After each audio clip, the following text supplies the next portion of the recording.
सुन लो मेरी बातों में बड़ी बात, वोट की ताकत जान के कर लो देश का विकास। संविधान को पता, चुनकर काबिल नेता अब दो उसको ये बता। सारे जहां से अच्छा हिंदुस्तान हमारा, सारे जहां से अच्छा हिंदुस्तान हमारा, सारे जहां से अच्छा। हमारे साथ हैं आरजेडी से राज्यसभा एमपी और मारूफ माहिर तालीम डॉक्टर अहमद अशफाक करीम साहब। आप भी आरजेडी की हिमायत में होने वाली रैली में आए हुए हैं खिताब करने के लिए।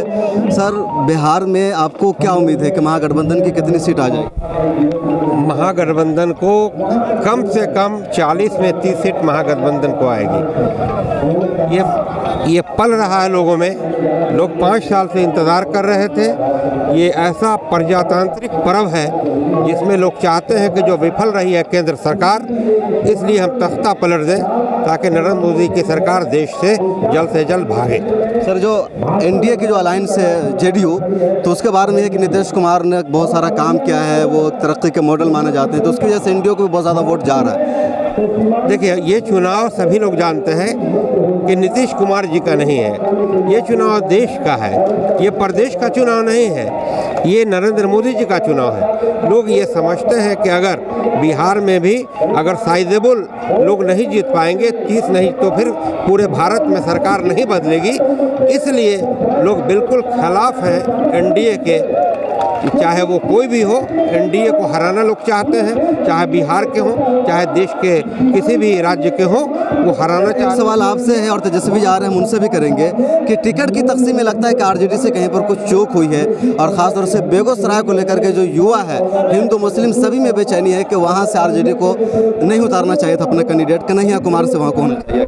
देखिए, मैं समझता हूँ कि तेजस्वी जी एक बहुत ही सीजन्ड घर के नेता हैं, हमारे नेता हैं। उन्होंने कुछ सोच समझ कर ही किया होगा, और नेताओं से, राजद के वरिष्ठ नेताओं से राय मशवरा किया होगा, उसके बाद ही उन्होंने दिया होगा। मैं नहीं समझता हूँ कि कोई चूक है। सोच समझ कर ही गठबंधन को दिया गया है, और राष्ट्रीय जनता दल ने अपना उम्मीदवार भी सोच समझ कर ही खड़ा किया। बेगूसराय के बारे में आपके क्या राय है? वहाँ तो आपकी पार्टी हार रही है।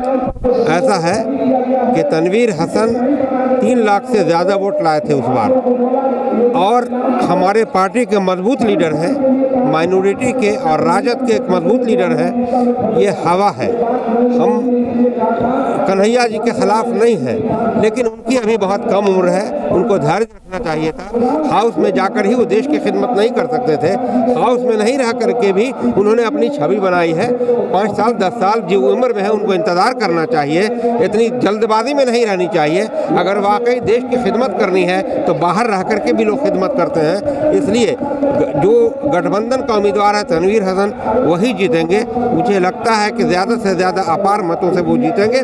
लोग ये समझ रहे हैं कि अभी कन्हैया जी नौविश हैं, अपनी बात रखते हैं, अच्छे लीडर हैं, लेकिन एक जुझारू लीडर है तनवीर हसन, इसलिए बेगूसराय में वो बहुत वोट से जीतने जा रहे हैं। और बता दीजिए, अशरफ अली फातमी बड़े नाराज़ है, आपकी पार्टी के सीनियर हैं, वजीर रह चुके हैं, और मधुबनी की सीट ऐसा लग रहा है कि महागठबंधन हार रह चुके। डॉक्टर शकील साहब आज़ाद उम्मीदवार हो गए हैं, अशरफ अली फातमी साहब भी आ रहे हैं, तो ऐसा क्यों हो रहा है वहाँ? देखिए, जहाँ शकील साहब का मामला है वो कांग्रेस का मामला है।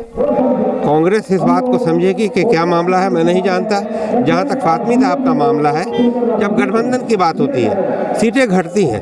जब 5 पार्टियों से गठबंधन होता है तो कहीं ना कहीं कंप्रोमाइज़ करना पड़ता है। ये मजबूरी रही होगी राष्ट्रीय जनता दल की। वैसे फातमी साहब एक अच्छे इंसान, अच्छे लीडर हैं, फिर वो बनेंगे, फिर समाज वाले बता दीजिएगा, आप कटिहार से हैं, आपका मेडिकल कॉलेज, और वहाँ से तारिक अनवर साहब कांग्रेस के उम्मीदवार हैं, तो उनकी क्या पोजीशन है? कटिहार में किसकी जीत होगी? तारिक अनवर साहब जीतेंगे, मजबूत लीडर हैं, 11 बार में 6 बार जीते हैं। हम समझते हैं कि बड़ी अच्छी पोजीशन है, गठबंधन के हैं, कांग्रेस के हैं।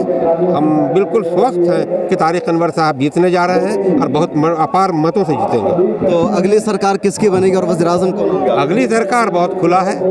एक प्रजातंत्र है, एक जमहूरियत है, गैर जमहूरियत है। जमहूरियत की सरकार बनेगी, जमहूरी निज़ाम की सरकार बनेगी, गठबंधन की सरकार बनेगी। लोगों के दिल में पल रहा है। लोग ये 5 साल के बाद ये राहुल गांधी वज़ीर-ए-आज़म बन पाएंगे इसमें? देखिए, ये बाद में तय होगा। वैसे हम लोग चाहते हैं, जनता चाहती है कि राहुल गांधी प्रधानमंत्री बने, लेकिन ये जिसको जितना मैंडेट आएगा उसके बाद ये बात तय पाएगी। ये बता दें कि अररिया में आप हैं तो यहाँ के जो MP हैं सरफराज आलम, क्या उनका कामकाज रहा और क्या नतीजा आएगा? देखिए, उनको सिर्फ 9 महीना वक्त मिला। हमारे तस्लीम साहब मरहूम के जाने के बाद चुनाव हुआ, बाई इलेक्शन हुआ, उनका वो 9 महीना के लिए MP बने। 9 महीने में जाहिर है कि कोई भी इंसान कितना काम कर पाएगा, लेकिन जिन कामों को तस्लीम साहब ने शुरू किया था, जिन कामों को 9 महीने में सरफराज साहब ने शुरू किया, उसको अगले 5 साल में वो पूरा करेंगे। इसलिए हम जनता से आग्रह करते हैं, हम उम्मीद करते हैं, हम आशा करते हैं और वोट मांगने का काम करते हैं सरफराज साहब के लिए। लालटेन छाप पर बटन दबाकर उनको कामयाब करें कि अपने फादर के कामों को और अपने 9 महीने का कार्यकाल को वो आगे बढ़ा सके, 5 साल में अररिया को मजबूत कर सके। बहुत शुक्रिया। तो आप थे डॉक्टर अहमद अशफाक करीम साहब, RJD के लीडर हैं, राज्यसभा के MP हैं। उन्होंने बताया RJD के बारे में पूरी तफसील। मज़ीद लीडरान आ रहे हैं, हम उनसे भी आपकी मुलाकात कराएंगे। मिलत टाइम्स की वीडियोस देखने के लिए यहाँ क्लिक करके सब्सक्राइब करें और हाँ, बेल आइकन जरूर दबाएं। अगर फेसबुक पर देख रहे हैं तो पेज लाइक करें। ताज़ा तरीन खबरों और मज़ामीन के लिए विजिट करें हमारी वेबसाइट www.millettimes.com। हमारी ये वेबसाइट उर्दू, हिंदी, इंग्लिश तीनों लैंग्वेज में मौजूद है।